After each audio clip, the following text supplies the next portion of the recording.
everybody, and I'm Stormy, and welcome to Storm Reads. And today I'm going to be talking about my September wrap-up.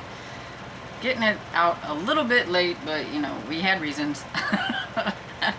And anyway, so September was a month, especially the end of the month. Everybody knows I had, you know, the stuff with my fur baby. Dresden had to have surgery and all that stuff. She's doing really good. She thinks she's Ren 1010 right now, going up and down the stairs and everything. So she's cool now. I'm really glad. But the last couple of weeks was quite a mess. So I'm really surprised I read 23 books. I did not think that I would get 23 books. I know I pushed a lot during that last week because I had so many that I was in the middle of that I wanted to try to get them done and everything, so I did push out a whole bunch during that time, and I listened to quite a few, so that helped as well. I had 8 mysteries, 4 romance, 3 fantasy, 2 horror, 2 sci-fi, 1 thriller, 1 that I just called Paranormal because I wasn't really sure where to put it, and 1 crime novel, and 1 contemporary. And so I had 12 audiobooks, which is actually a lot less than normal. So, but I had 8 physical books and 3 ebooks, so I did have a lot of that, which is why I'm kind of surprised that I did get out as many books as I did. I was reading like several physical books all at the same time, and so yeah, it was a mess, but that's my life. I had 14 adult, 7 middle grade, and 2 young adult books. And I participated in a couple of readathons. I had other readathons that I had on here, but one of them I didn't even get the one book that I wanted to read for it, which was Dick Timber, and we were supposed to read detective fiction, and I didn't even get to the one that I wanted, so it was a fail. But if it comes back around next year, I'll try again. But I did participate in Autumn Amore, and I'm just going to very quickly tell you like the books that I read for each of the readathons. I'm not going to really go through the books. And if there's any books that you want to really know that more about that I mentioned, you can always go to like my weekly wrap-ups. So I did the historical contemporary section, which I read a historical A Duke for Diana by Sabrina Jeffries. I didn't get anything done for the sweet and spicy section. The have and have nots, I read Claiming Her Legacy by Linda Goodnight. And then for the traditional indie section, I read Forgiven by Lavrell Spencer. And then I participated in the Footloose readathon very loosely. I got 1 bingo, and I think my bingo I did Ren, which was the MC is New in Town with Be My Ghost by Carol J. Perry.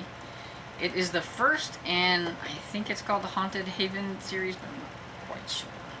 Then there was the Free Space, and then there was, I believe it was Beaumont, which was a small town setting, was at the other corner, and that was a Good Dog's Guide to Murder by Krista Davis, which is the latest book in the Paws and Claws. I want to say it's number 8, but I'm not quite sure. And I forgot to write it down, because I always do. But, so yeah, so I got those for that readathon, so that was good. I had 1 bingo, and I was happy with that. And I did participate also in series September.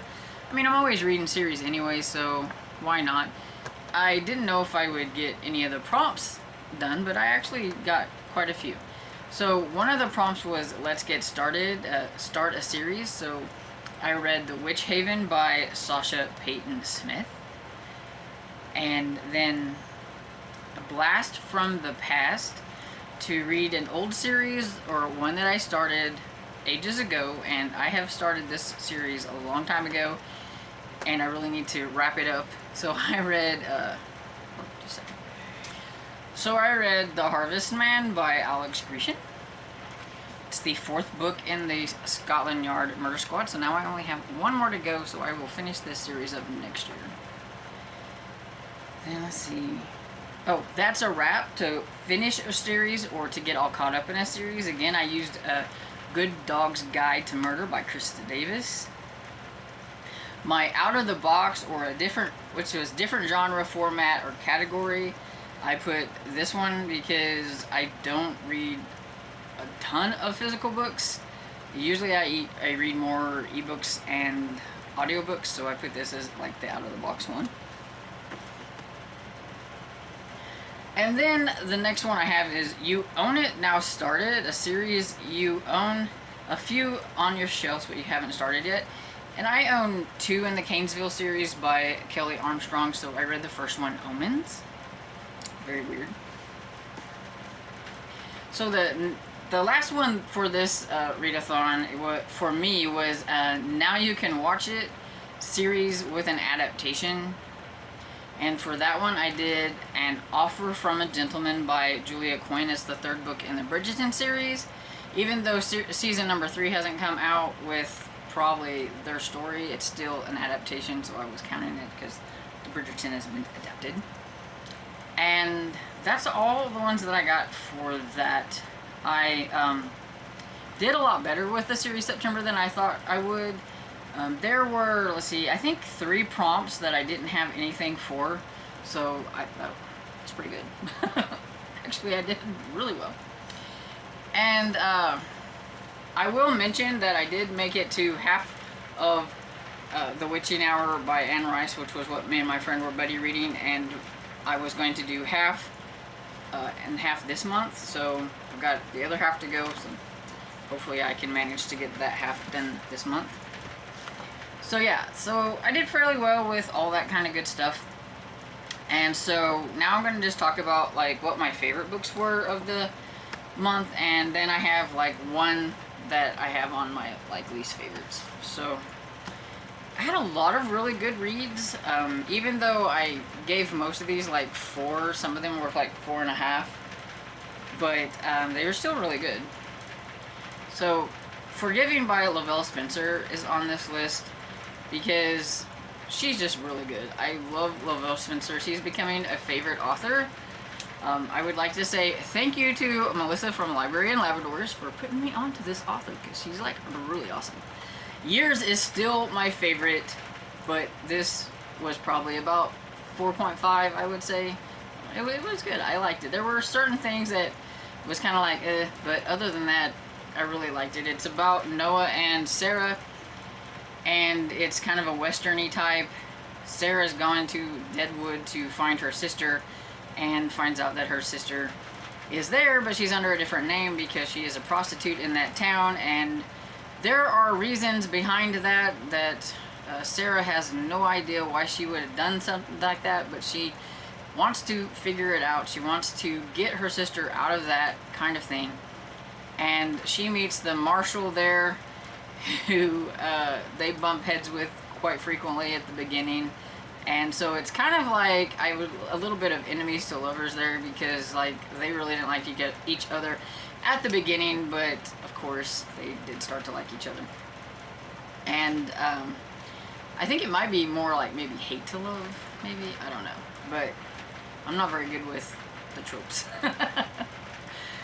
But yeah, I really liked it. It was a lot of fun. I can't wait to try another one. This is my 4th book by this author, so I haven't had a bad one yet, so I think I'm doing really good. Then I really enjoyed A Duke for Diana by Sabrina Jeffries, and this is the first book in, I cannot remember it, the debutante something.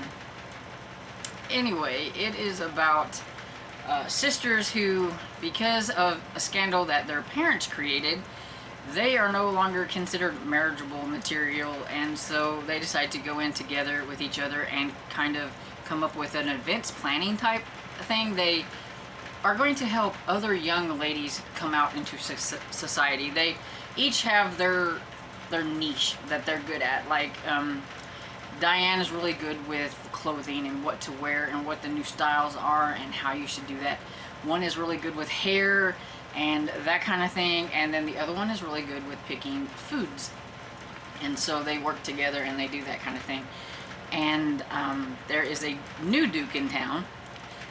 He is only the Duke kind of by default because he never really thought he would be the Duke, and all of a sudden here he is with it, and he has a young sister who is of the age of coming out, and he wants her to get out in society, so he has hired them to help them do everything the way it's supposed to be, because he is an engineer, and he makes bridges, so he has no idea how to be like a Duke. And his sister has never had that kind of training, so none of them know anything about it. Even her mother doesn't really know a lot about it. And so, yeah, so they're going to be learning by them. And so it was the romance, of course, between Diana and the Duke. And it was a lot of fun. There was a lot of fun banter and things. There were a few things that kind of was like, but for the most part, I really enjoyed it. And I can't wait to get to the next one. I really like Sabrina Jeffrey. She's one of my favorite historical authors, and so can't wait to see what the other sisters are going to get up to, because I really liked all the sisters. They were a lot of fun. Then the next one I have is A Good Dog's Guide to Murder by Krista Davis. It's a cozy mystery series. It's one of my favorites, Paws and Claws. So in this one, Holly is doing all the stuff that she usually does with Wagtail in the hotel she runs and everything, and they're having, it's kind of a holiday one, so they're having a great gingerbread dog and cat house competition.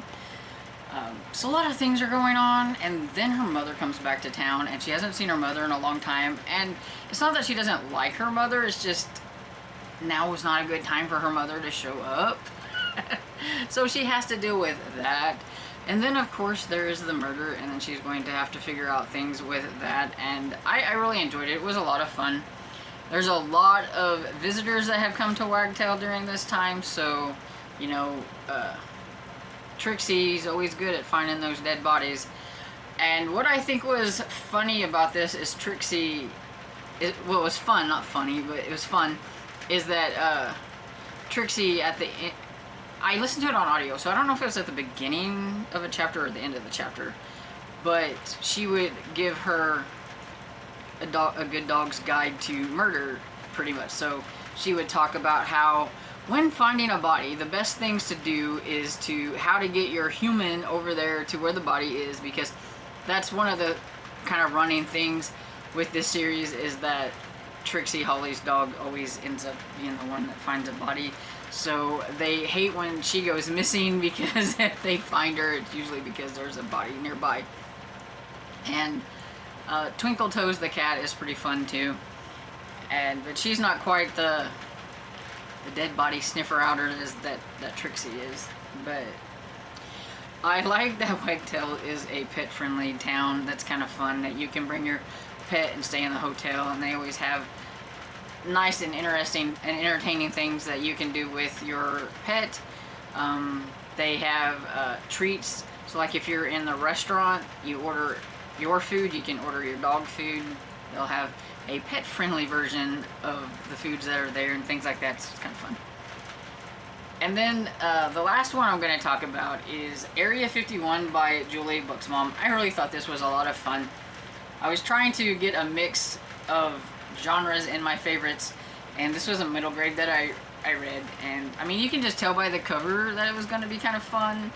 And this is about Sky, who has to go live in Area 51 with her uncle, and when they're there, some aliens go missing, and it seems like a coincidence that as soon as Sky got there, these aliens went missing. So some people think that Sky might have been involved, some people think that her uncle is involved. And since her uncle is going to be accepting a position that's higher up than what he is now, they think that maybe somebody's not wanting him to be there, and so they're trying to make it look like he did something that he didn't do. But he's worried about it, Sky's worried. Sky meets this one alien who, they project whatever you see them as, and so she sees a 12-year-old boy, and so his name is Elvis, and they go and they do a little mystery sleuthing and things like that to figure out what exactly is going on. But they have some really interesting aliens in that Area 51, and it was just a lot of fun. It has some really fun graphics as well, and so I really like the graphics. It just kind of made it more fun because you could see the aliens that they were talking about. And so my least favorite book is going to be Blood River by Alexander Lane. And this one, I think mainly it's because I think I had a different perception of what I wanted it to be than what it was. And it was also quite slow for the first probably about 60% of the book. But I was reviewing it for Book Sirens, and so I had to get through it.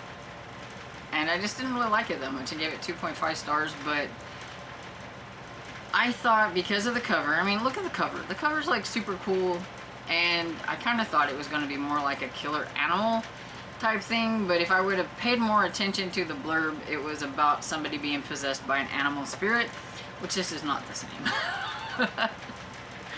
And it was told in diary entries, and diary entries are not my favorite thing, so yeah, it just didn't hit the mark for me, but I think it would be great for other people that probably enjoy it. Just, I wanted one thing and it was something else. But it happens sometimes, you know. And so yeah, so that's my favorites and my least favorites. Overall though, I forgot to like make a note of like how many 4 stars and things like that. I didn't have any 5 stars, but I had mostly 4 stars, 4.5 stars. I had a few 3 and 3.5, and only the one 2.5. So overall, I did really well, and I am happy with how my September went, considering the latter half of it was very stressful with my dog. So can't wait to see how October is going to be, and hopefully it's going to be a good month too.